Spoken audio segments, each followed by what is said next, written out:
Hypothèse, un missile russe exploserait au-dessus de la mer Noire.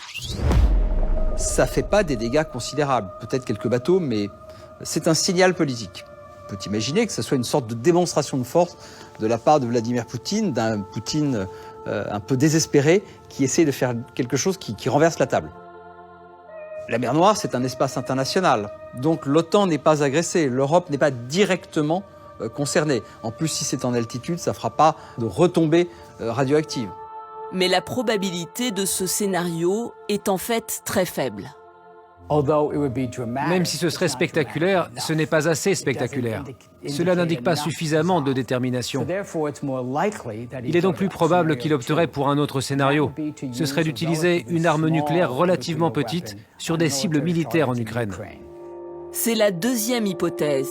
Une ou plusieurs frappes en Ukraine qui élimineraient un port ou une petite ville.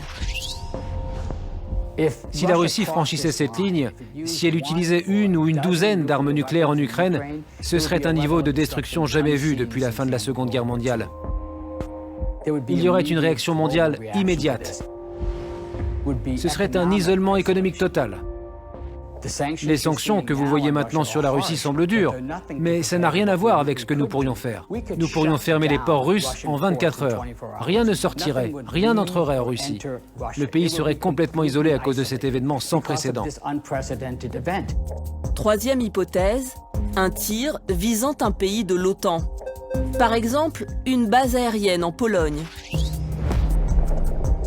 Ou alors, encore plus improbable, une capitale européenne comme Paris. Quels dégâts pourrait provoquer une frappe nucléaire sur l'intérêt vital principal de la France, le centre du pouvoir politique?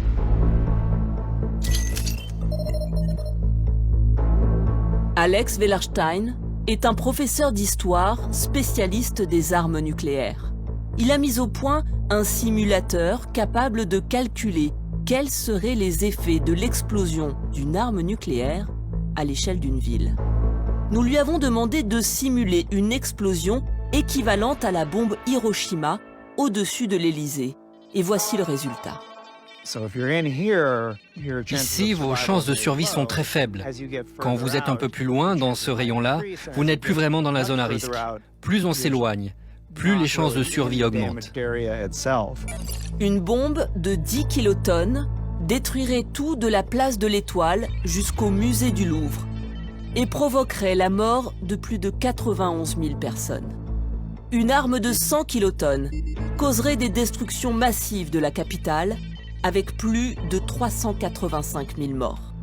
Cela surprend souvent les gens parce qu'ils pensent qu'avec une explosion nucléaire, tout est détruit, alors que cela dépend de la taille de ces bombes.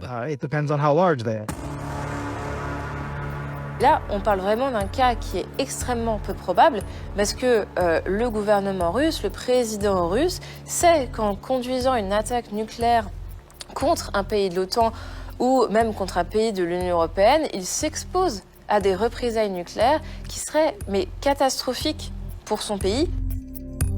Quelle que soit la cible, Poutine briserait-il le tabou nucléaire? Oserait-il vraiment le faire?